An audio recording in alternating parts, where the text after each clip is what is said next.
Alhamdulillahi nahmaduhu wa nasta'inuhu wa nastaghfiruhu wa nu'minu bihi wa natawakkalu alaihi wa na'udzu billahi min shururi anfusina wa min sayyiati a'malina.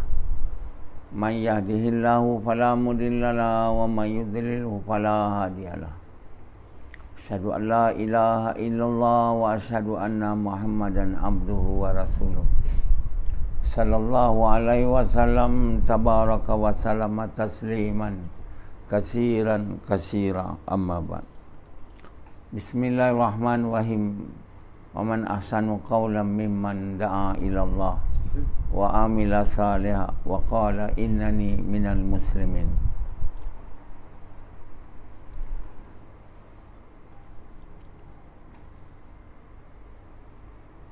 Tuan-tuan, bapa-bapa sekalian dan ibu-ibu sekalian, bahasa adalah perantaraan saja, iaitu pengantaraan untuk kita dapat faham. Tapi yang memberi faham adalah Allah. Bahasa hanya means, asbab, bukan boleh bagi faham. Jadi Quran itu dalam bahasa Arab. Orang yang tahu bahasa Arab berjuta kat dunia ni tak faham Quran. Begitu juga kalau Quran itu diterjemah ke dalam bahasa orang Melayu. Orang Melayu baca terjemahan pun dia tak faham. Jadi Quran ni bahasa Arab. Banyak orang yang faham, orang yang ingat kalau saya belajar bahasa Arab, saya boleh faham Quran. Maka dia bagi banyak masa dalam mempelajari bahasa Arab. Dalam silibus nak jadi satu orang alim tu, banyak tahun digunakan untuk belajar bahasa Arab. Tujuannya ialah untuk faham Quran dan faham hadis yang dalam bahasa Arab. Mereka pun tak faham tak? Arab yang lahir Arab pun tak faham. Yang bukan Arab, belajar Arab pun bertahun-tahun pun tak faham. Jadi fahaman bahawa kita tahu bahasa tu kita boleh faham tak betul. Kan? Macam Samad ni, dia faham bahasa Inggeris, bukanlah faham betul, faham lebih baik daripada semua orang lain. Tapi bila saya bayan bahasa Inggeris, dia ada tak faham. Jadi bahasa tu tak boleh bagi faham, dia hanya asbab. Yang bagi faham ialah Allah. Tiada yang bagi faham melainkan Allah. Kalau kita nak faham Quran ni, kita kena jadi kekasih Allah. Setakat orang beriman, beramal soleh pun belum. Jadi sangat susah lah, sangat sikit lah orang boleh dapat faham Quran ni. Jadi orang yang diberi ilmu Quran ni, dia patut buat tafsiran kepada Quran. Dan tafsiran dia dengan izin Allah insya-Allah akan betul. Dan orang yang tak dapat faham Quran ni, mudah-mudahan dapat faham. Tapi tafsiran Quran ni tak pernah dibuat pun, kalau dibuat pun tak betul. Sejak Quran ni turun, iaitu ketika zaman Nabi sampailah ke hari ini, apabila saya telah dengan izin Allah buat tafsir Quran ni, barulah tafsir Quran itu betul dan dibaca dengan perlahan. Mudah-mudahan dah tak boleh buat apa lagi dah. Dan dia akan bertambah faham Quran tu bila kita ada iman, bila kita ada takwa. Makin takwa, makin kita iman kuat, makin kita dapat faham lagi lebih tentang Quran. Jadi Quran ni buku Allah yang maknanya apa yang Allah kehendak, Allah beritahulah dalam Quran tu. Jadi bila kita faham Quran tu, makna kita faham apa kehendak Allah. Ya. Jadi sebab itu tahu apa Allah mahu tu namanya ilmu. Kan? Jadi nak tahu apa Allah mahu, kita kena baca tafsir Quran. Kalau kita tak baca tafsir Quran dalam bahasa kita yang kita faham, kita takkan tahu. Kita baca lah, boleh baca lah. Baca Arab. Banyak orang boleh baca Quran. Banyak. Boleh faham tak? Sebab baca.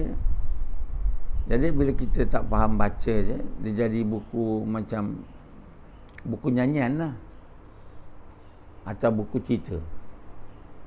Kita ingat dia buku cerita tentang orang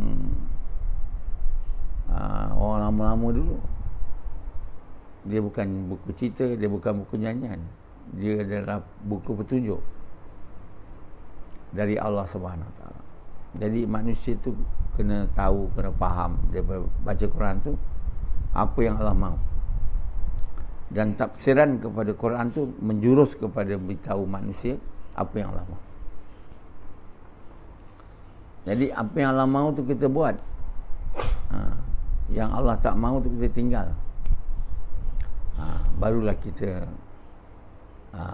akhirnya menjadi kekasih Allah Taala. Jadi Allah telah bagi kitab ni sebagai kitab petunjuk bagi seluruh manusia. Bukan kitab petunjuk untuk orang Islam saja atau orang yang dah ucap kalimah je. Jadi semua orang kena baca Quran, sama ada orang Islam atau orang bukan Islam, supaya dia tahu apa Allah mahu. Tuhan dia Allah, dia tak tahu. Orang bukan Islam tu Tuhan dia bukan bahala, Tuhan dia Allah. Kita kena usaha supaya dia tahu apa Allah mahu. Sebab itu kita kena tafsir Quran. Siapa yang boleh tafsir Quran ni? Kekasih Allah.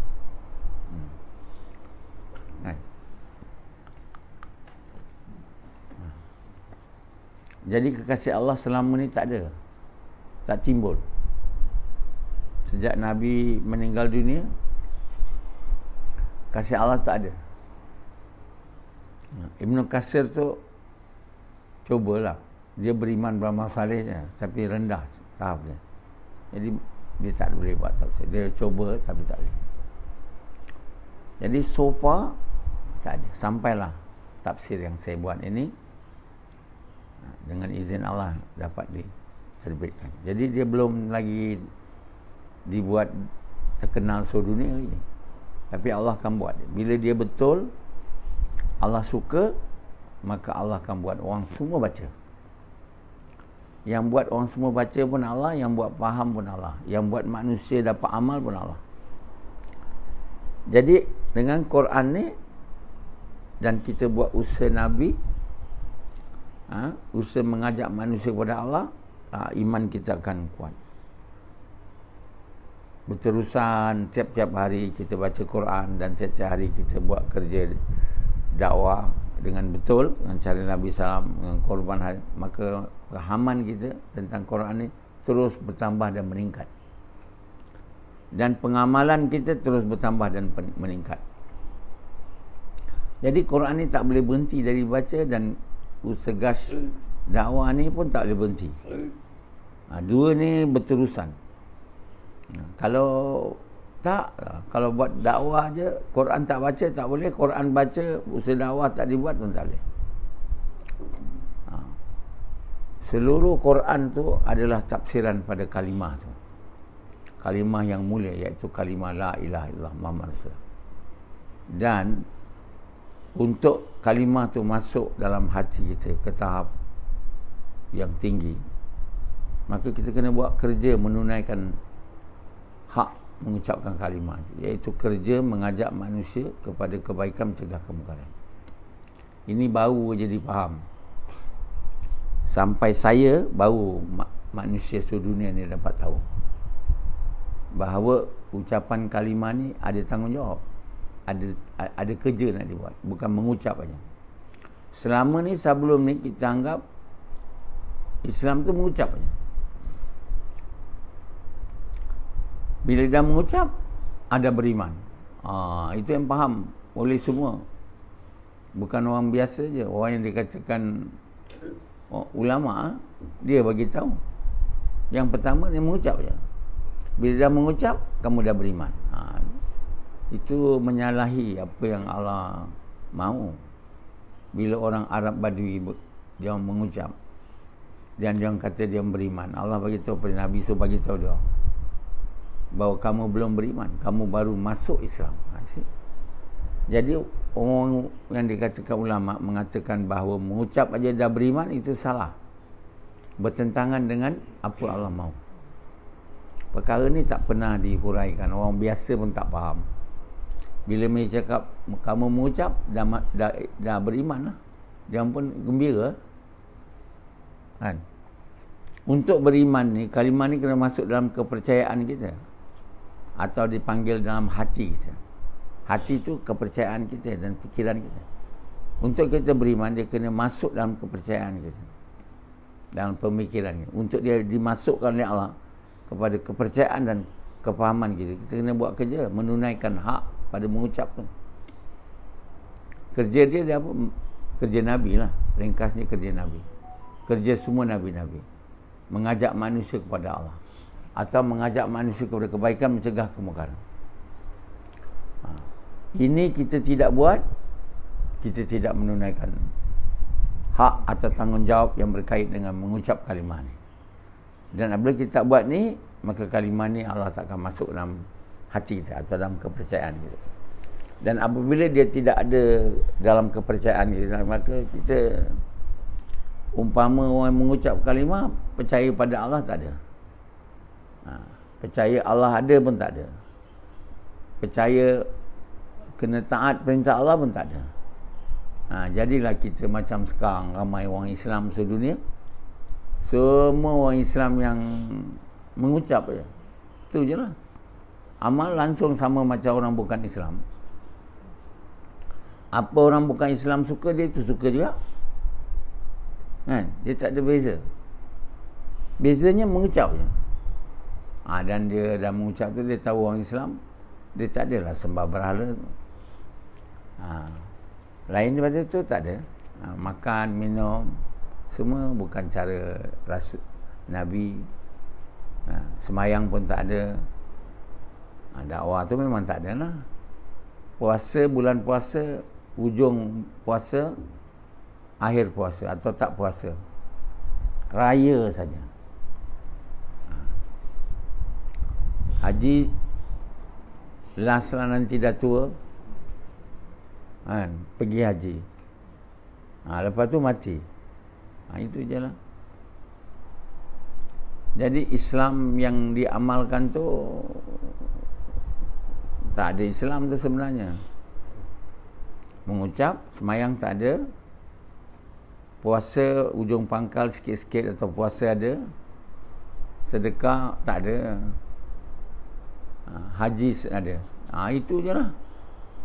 Itu dah kira hebat dah. Jadi apa yang kita faham sebagai Islam hebat tu, bukan Islam tu.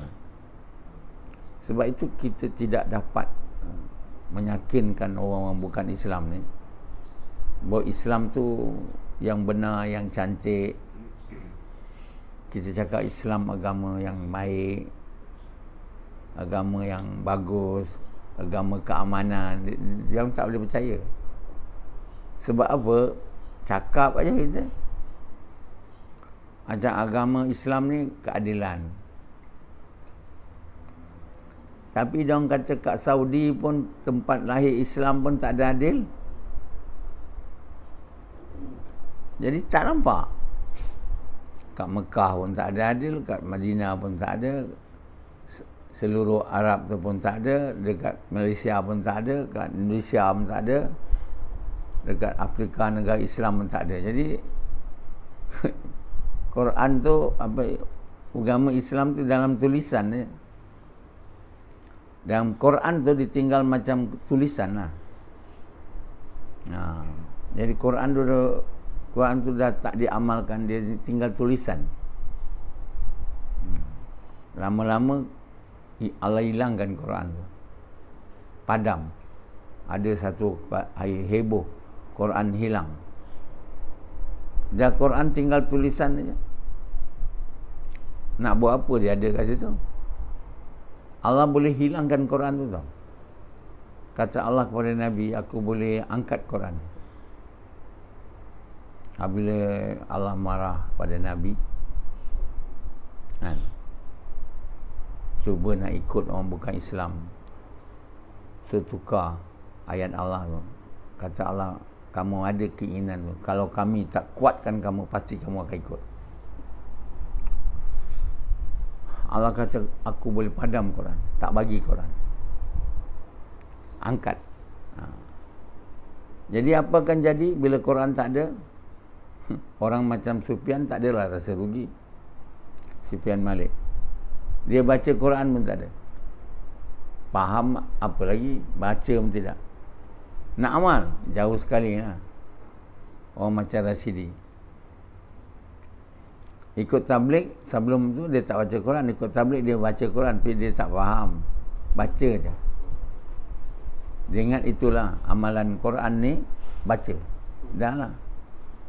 Ustaz-ustaz pun bagi tahu Quran ni untuk dibaca je. Amal dah. Perkataan amal Quran tak pernah keluar. Quran kita mau baca, zikir kita kena buat, semayang, haji. Quran untuk apa? Dibaca. Quran tu perintah tinggal dibaca. Dia dibaca, dipaham, diamalkan. Dua lagi tak ada. Dipahamkan tak ada, diamalkan tak ada. Semua ustaz-ustaz dia cakap macam tu. Jadi orang macam Sufyan, dia dengar ustaz, dia ikutlah. Jadilah agama ustaz, bukan agama Nabi Muhammad. Quran tu diturunkan untuk diamalkan tau. Caranya cara Muhammad. Tapi kita orang Islam seluruh dunia menganggap Allah turun Quran untuk dibaca.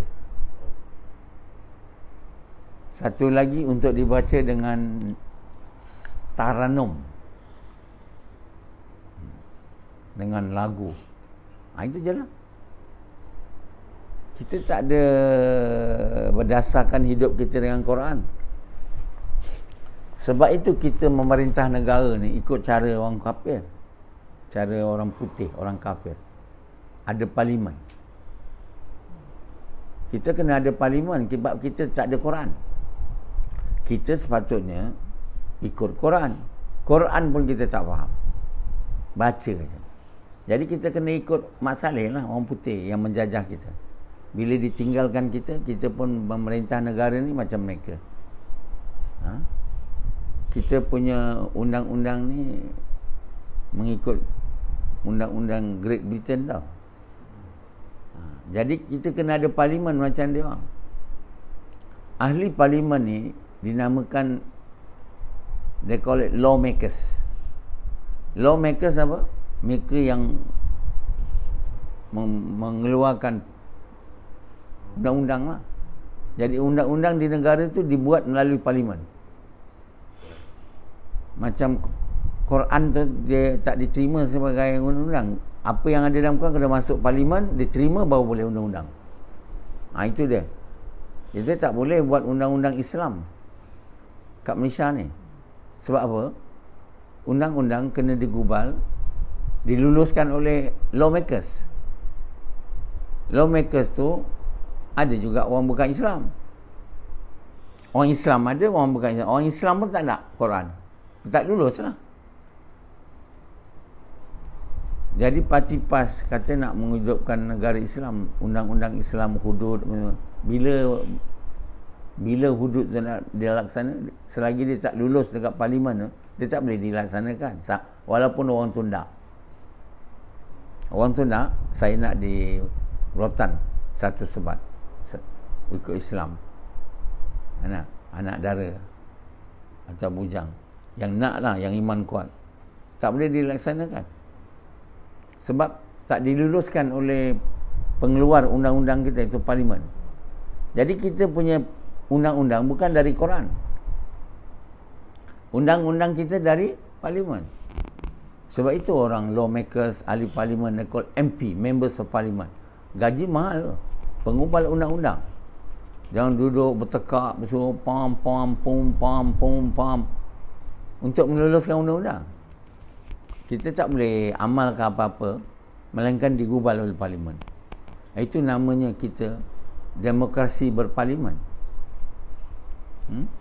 Kita demokrasi beraja dan berparlimen. Jadi selagi kita ikut itu, kita tak ikut Quran. Menjeritlah kita nak ikut Quran, tak boleh. Sebab kita ni sudah ikut cara orang kafir memerintah negara. Kita baru aja merdeka daripada British. Sebelum tu kita tak tahu pun. So British bagi kita balik negara kita. Dan pada 31 Ogos setiap tahun kita merayakan kemerdekaan. Kita sebenarnya tak merdeka langsung pun. Seluruh hidup kita masih ikut Yahudi, Nasrani. Macam mana mereka? Mereka pun tak ikut Taurat dan Injil pun memerintah negara. Ini sistem dibuat oleh manusia. Untuk mengubal undang-undang, kita ada parlimen. Jadi tiba waktu kan, lelaki perempuan tak boleh kahwin. Dalam Quran, dalam Bible, semua undang-undang tu. Dan tak ikut tu. Dia buat satu usul. Perempuan boleh kahwin dengan perempuan, lelaki boleh. Dibincangkan di semua parlimen. Lulus. Ini tak ada salah lagi. Yazid boleh kahwin dengan Samad kalau duduk kat England. Rashidi boleh kahwin dengan Sufyan kalau duduk kat Amerika. Sekarang bukan Amerika, England ni, banyak negara nak buat tu. Jepun apa semua. Tapi diorang ada tradisi diorang kan, malu sikit. Jadi dari segi legal mereka tak boleh, Jepun, China, tapi diorang buat juga. Ada orang putih dulu, diorang kata dah lama kami kahwin, masa tak legal. Masa dah undang-undang tu, diorang pun mula muncul nak dinikahkan. Berlakulah banyak majlis pernikahan, lelaki-lelaki, perempuan-perempuan menonjol. Sekarang dah legal. Jadi undang-undang tu bukan datang dari langit, datang dari manusia. Jadi kita punya parlimen juga, bila satu waktu orang Malaysia ni nak benda tu, dia table kat parlimen lah, dibincangkan. Kalau semua orang setuju, banyak kan, undi satu je lebih, boleh, laki dengan laki boleh kahwin. Nak so Pendi boleh dipinang oleh Samad dan kahwin. Lama nanti diorang sekarang ni tak puas dengan tu, diorang kata boleh kahwin dengan anjing juga. Tapi diorang tak ada lulus pun diorang buat. Dia kata aku tak ada siapa aku nak bagi aku punya harta ni, aku nak bagi kat anjing aku. Lawyer tu dah tulis dah, tak bagi kat siapa pun, aku bagi dekat aku punya anjing. Dia yang teman aku. Jadi kita kena faham hari ni, kita tak ikut Quran, kita membelakangkan Quran. Orang Islam seluruh dunia semuanya membelakangkan Quran. Jadi apa nak jadi kat kita ni? Boleh kita dirahmati Allah. Oh, Allah bantu kita, Allah bantu kita. Bantu apa? Quran pun tak ikut, kita takkan dibantu kan? Kita nak selesaikan COVID ni, kita tak ikut Quran. Quran kita tak tahu, kita ikutlah Mak Saleh lah. Orang putih Amerika, apa dia buat, kita dia buat vaksin tu, kita buat vaksin. Dia vaksin orang, kita vaksin orang. Kita langsung tak tahu. Ya tak? Jadi pada orang Islam semua seronok lah. Sebab dia pun iman tak ada kan? Macam kat Turki tu, kalau berzina dalam kereta, suka sama suka, dia tak boleh kesalahan. Betul tak? Jadi dia tak menganggap lah itu benda salah. Benda tu suka sama suka. Itulah undang-undang berparlimen ni. Kita tak boleh amalkan Quran. Setiap amalkan Quran maksudnya orang yang nak mengamalkan Quran. Saya ni dah berzina, saya nak disebat 100 kali. Dia pergi ke mahkamah, saya nak disebat 100 kali. Tak boleh mahkamah buat. Sebab kan negara ikut Quran. Jadi hukum zina ni dibuat setiap orang yang single 100 sebat. Yang dah berkahwin rejam atau bunuh lah. Benda ni bukan untuk negara, untuk setiap orang melaksanakannya. Setiap orang. Quran ni untuk setiap orang, bukan untuk negara. Jadi bagi mereka yang berzina, kalau dia beriman kepada Allah dan Rasul, dia mesti mahu dihukum melalui hukum Quran. Dia sendiri bagi tahu. Perempuan yang bagi tahu pada Nabi ni, rejam aku tu bukan orang tangkap dia, dia sendiri nak. Nabi bilang jangan dulu, kamu mengandung biar anak tu lahir dulu. Bila anak tu dah lahir, Nabi bilang kecil lagi, susukan dia sampai ni. Dah 2 tahun lebih dah makan roti, baru dia kata aku dulu perempuan, rejam aku. Baru dibuat. Jadi undang-undang hudud ni bukan untuk kita kata ni, untuk orang Islam. Setiap orang mengamalkannya. Begitu macam Quran, macam semayang, bukan untuk kerajaan amalkan. Kerajaan tu bukan orang.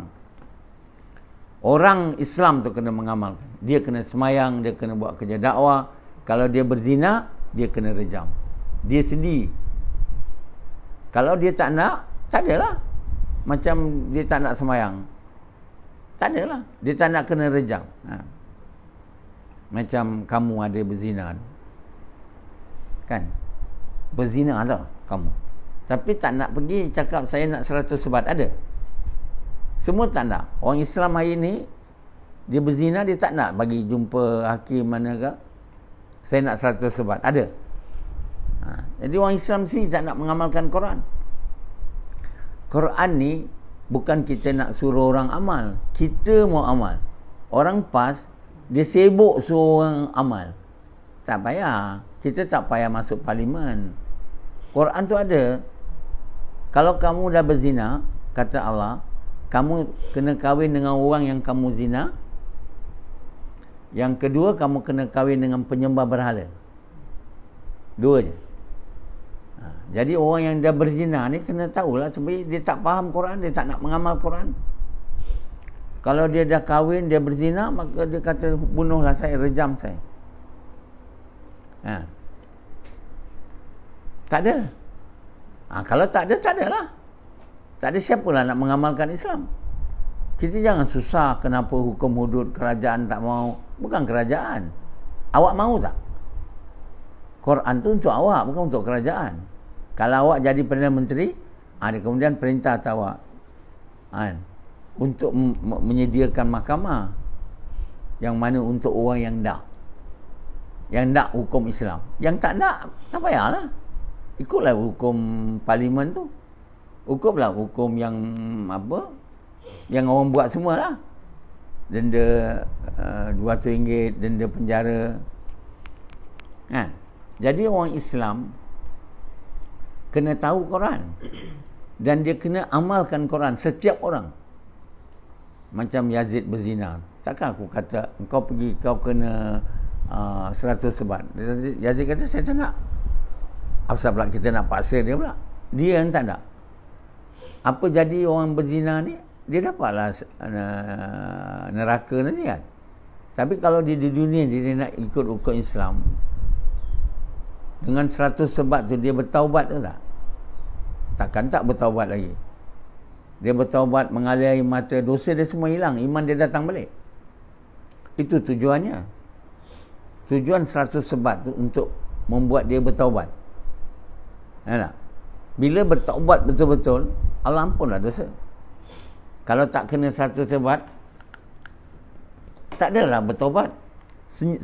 Senyum aja. Lepas bersetubuh berzina lagi dengan puan lain, berzina lagi dengan puan lain. Tak ada bertaubat. Jadi setiap orang Islam hari ni dia tak ada iman. Kenapa semua ni datang? Sebab kerja menunaikan hak kalimah tu tak dibuat. Mengucap je. Kerja menunaikan hak kalimah tu iaitu membuat kerja mengajak manusia kepada Allah atau mengajak manusia kepada kebaikan, mencegah, tak dibuat oleh semua orang, termasuk orang yang dikatakan orang alim, ustaz. Ada setengah orang ustaz kena buat kerja ni. Bukan kerja tu untuk ustaz je. Bukan kena 100 sebat tu untuk ustaz dia berzina. Tak ada. Untuk semua orang yang nak Islam. Islam tu siapa nak? Kerajaan nak? Bukan. Kita nak. Kita hari ni, oi, ini Islam. Kerajaan ni kerajaan batil.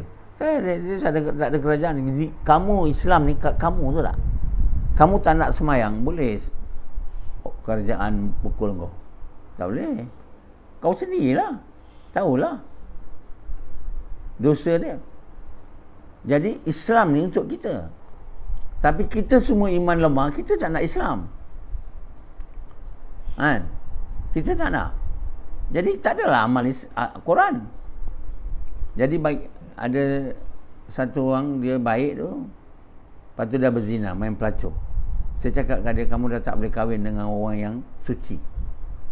Kamu kena kahwin sama pelacur juga, orang yang kamu zina, atau dengan orang kafir. Maknanya kalau perempuan tu dah pernah berzina, kamu boleh kahwin dengan dia lah. Kamu tak boleh kahwin dengan perempuan yang tak pernah berzina. Tapi dia orang tak mau, dia kahwin perempuan suci juga. Salah lah. Orang penzina, dia tak boleh kahwin dengan perempuan suci. Dia kena kahwin dengan penzina juga. Atau penyembah berhala, padan muka. Jadi jangan pilih-pilih girlfriend dan nak kahwin dengan yang suci. Tanya dia dulu, awak dah berzina? Dah, boleh kita kahwin. Awak siapa? Saya orang Cina, orang Buddha. Kahwin dengan dia. Begitu hinanya penzina ni. Dah tak boleh dibuat. Jadi penzina ni, orang berzina ni lebih berat dosa dia daripada orang meliwat lah. Meliwat tak ada sebut dalam Quran. Sebab anak tak keluar. Nah, dia pergi lubang buntut tu, mana anak nak keluar? Ibu kali buat pun anak tak keluar. Memang dia berdosa, tapi tak seberat zina. Kita bila Anwar Ibrahim dituduh meliwat, heboh, berita besar. Sebenarnya dosa zina lebih lagi. Dalam Quran sebut 100 sebat. Bukan kerajaan kena buat kat dia, dia sendiri kena serahkan dia. Kerajaan tak boleh nak tangkap orang. Dia buat zina kat mana? Dalam bilik. Siapa nak tahu? Nak tangkap orang berzina. Kecuali dia berzina depan padang. Baru orang tangkap. 4 saksi pula nak tengok. Dan 4 saksi orang yang takwa. Mana boleh dapat? Tak boleh punya. Tapi kalau satu orang tuduh satu orang, dia ni berzina kena tuduh, adalah macam boleh pakai DNA lah sekarang. Kan? Cari dalam dia ada DNA tak, itu boleh lah. Boleh juga pakai tu. Seperti mana Nabi Yusuf dan Zulaikha kan. Siapa yang kacau dulu? Budak kecil je kalau Zulaikha, kalau baju Yusuf koyak di depan, Yusuf kacau. Kalau dia belakang koyak, itu macam DNA lah tu. Tak ada nampak apa kan, dia dalam bilik kan. Yang dia orang kata 4 saksi, mana ada 4 saksi nak tengok tu? Nak tengok Zulaikha dengan Nabi Yusuf, 4 saksi ada? Boleh? Tak boleh. Jadi digunakan kain tu. Itu boleh digunakan seperti mana kita boleh gunakan DNA. Jadi bukan kena 4 saksi je. Bila nak dapat 4 saksi? Kalau tak ada, memang tak boleh buat tuduhan. Tak boleh tengok 4 saksi tak ada, DNA tak ada, apa pun tak ada. Macam mana nak bagi dia sah yang dia dah melibat orang tu atau dah berzina? Perempuan yang dibunuh dari Perlis tu, siapa nama? Perempuan tu. Dia ada 2 DNA dalam Norita. Ada 2 DNA lelaki. Jadi dia susah nak teka siapa yang, tapi siapa orang tu pun tak tahu. Jadi kes tu dah out, dah tak boleh lepas. DNA kekasih dia tu dengan DNA satu lagi. Yang kekasih dia tu dituduh membunuh dia. Tapi program tak boleh sebab dia ada dua. Mungkin lelaki satu lagi. Kalau ada dia je, mungkin lah. Tapi ada dua. Maknanya selepas dia berzina dengan boyfriend dia, dia dah berzina dengan lelaki lain. Ada tanda-tanda, tapi tak tahu siapa. Anjing ada ikut. Ada 2 orang pada malam tu berzina dengan Norita. Yang kedua tu dipaksa lah, bukan kekasih dia. Itu antaranya tak boleh nak. Jadi satu orang berzina kena sendiri bagi tahu, saya dah berzina, sekarang sebat saya 100. Atau kalau tak nak, dia kena bertaubat. Nak bertaubat macam tu je tak boleh. Kena jadi orang beriman beramal saleh. Kena buat kerja dakwah sepanjang hayat sampai mati, cuti mati je, tak boleh buat apa. Bertaubat baru boleh. Sebab apa? Kita kalau berzina, kita tak bertaubat, dia tak padam daripada buku catatan kita, maka dia terus ada di akhirat dia. Kita berzina 8 kali, 10 kali, semua tulis. Selagi taubat kita tak diterima. Bila taubat kita diterima, macam wanita yang direjam tu, dia padam. Dan Nabi bagi tahu jangan kau hina dia. Taubat dia tu mencukupi untuk seluruh Hijaz. Aku lihat dia sekarang berenang di sungai susu. Jadi semua penzina-penzina ni yang di dunia ni, termasuk di Malaysia ni, saya nak bagi tahu kau, selagi kamu tak bertaubat dan bertaubat kamu diterima, dia tetap dalam buku catatan kamu. Nanti di akhirat akan dibuka. Nak jawab macam mana? Allah bagi tahu masa tu kulit pun cakap. Kita cakap kat kulit, kan kau kulit aku, apa pasal kau menentang aku? Kata kulit tu, memang kau tahu ketika kau buat dulu, kau tak tahu kami boleh cakap. Kamu ingat tak ada siapa nampak. Tapi hari ni Allah buat kami boleh cakap. Rashidi akan kulit-kulit dekat connect dia tu akan cakap. Jadi tak dapat nak mengelak lah. Dibakar dengan api neraka. Zina ni berapa teruk daripada 100 sebat. Selagi kamu tak jadi orang beriman beramal saleh, kalau tak kena sebat, selagi itu dosa kamu yang besar ni takkan dipadamkan. Sebab itu penting buat kerja dakwah, kerja Nabi ni hai, sungguh-sungguh, cuci mati saja. Jangan kamu buat main. Banyak dosa lain lagi, bukan zina saja. Mana-mana dosa kamu tidak akan padam, tidak akan Allah padamkan dia. Sahabat dulu sebelum Islam dia banyak buat dosa, tapi bila dia betul-betul semua padam, kecuali dia buat balik lah. Jadi tuan-tuan bapa sekalian, inilah dia Islam. Islam bukan mahu kamu disebat satu rotan pun. Mahu kamu bertaubat. Dengan betul-betul taubat. Dalam filem Semerah Padi, Piramli berzina dengan Sadia. Dua-dua kena sebat 100 kali. Dia bukan macam tu. Bukan Piramli dengan Sadia tu tak tahu. Dia sendiri patut pergi. Bukan dia ditangkap oleh orang. Kalau kamu tangkap orang tengah berzina, tak ada dapat. Mana boleh. Kan?